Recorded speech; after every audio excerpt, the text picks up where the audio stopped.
In Thousand Year Blood War, we're going back to the Soul Society. But this time, instead of a rescue mission, Ichigo and his group are there to save it from the Quincy invasion and their king, Yhwach. Yhwach was defeated by Yamamoto 1,000 years ago, but he wasn't truly dead. As the prophecy goes, after 900 years he shall regain his pulse, after 90 years he shall regain his intellect, after 9 years he shall regain his power, and after 9 days he shall regain the world. One of the coolest lines in Bleach, right? Was anyone else shocked by some of the things happened in part 1 to 3? I genuinely was. Biggest shock for me though was Yamamoto falling. I genuinely thought he would be even more powerful than what we saw. But maybe that was the whole point, to show just how terrifying Yhwach really was. I was left thinking, what hope do we even have now if Yamamoto couldn't stop him? I absolutely love the origin story of Ichigo's parents. I always felt there was more to Isshin. We knew from the original Bleach series that he was part of the Gotei 13, but we knew almost nothing about what happened to him. And his mother too. The connection between Ichigo's parents and Yurio's parents was honestly such a great surprise. One thing may be a bit controversial, I still don't think Squad Zero fully lived up to the reputation the story built around them. Squad Zero was introduced as this final line of defense, these legendary God-tier protectors. Part 3 definitely expanded them compared to the manga and gave us some really cool fights. And Senjimaru's Bankai, what a scene. But even with that, I still never fully felt this overwhelming presence they were hyped up to have against Yhwach's royal guards. Am I the only one expecting more from Squad Zero, or am I being too harsh? So what should we expect from Part 4, The Calamity? Well, I've actually read the manga, but no spoilers here.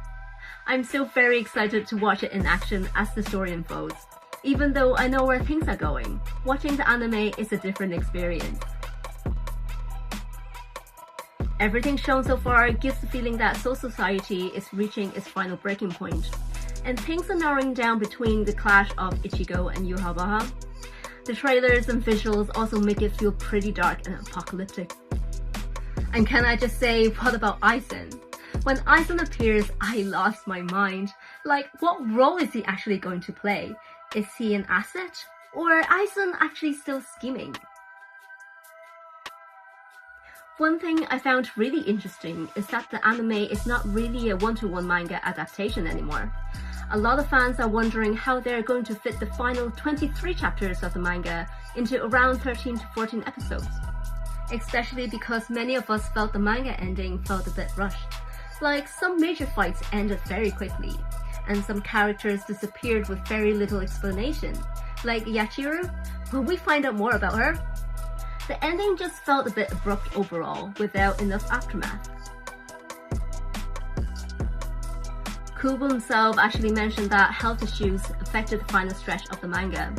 And now with his direction, the anime has been adding material he never included originally. Like the extra Yurio scenes and more Quincy's backstory. And there are some completely new battle sequences that were shortened or absent in the manga too. That's wild because normally manga readers already know everything that's going to happen. And now even they don't know everything. And if Kubo himself is involved in this anime, does that mean this is actually the version he originally wanted to tell?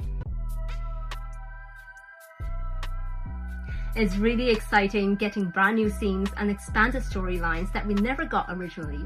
But at the same time, I do feel some manga moments got shortened or skipped because the screen time was given to the extended anime original scenes instead.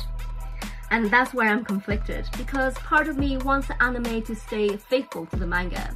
But another part of me was thinking, if Kubo himself is adding the material he originally couldn't include, maybe this actually is the true version of Thousand Year Blood War? This anime really feels like a director's cut version, but is that actually a good thing? Bleach is one of the big three anime. The final season has to end well. Can they actually deliver? The expectations are absolutely insane. The pressure of this ending is heavier than the spiritual pressure of the entire Gotei 13 combined. Subscribe and leave me a comment below. What are your expectations for the Calamity? Do you think this anime is going to give us that ending Kubo originally wanted? Let me know what are you looking for the most in this final chapter of 1000 Year Blood War.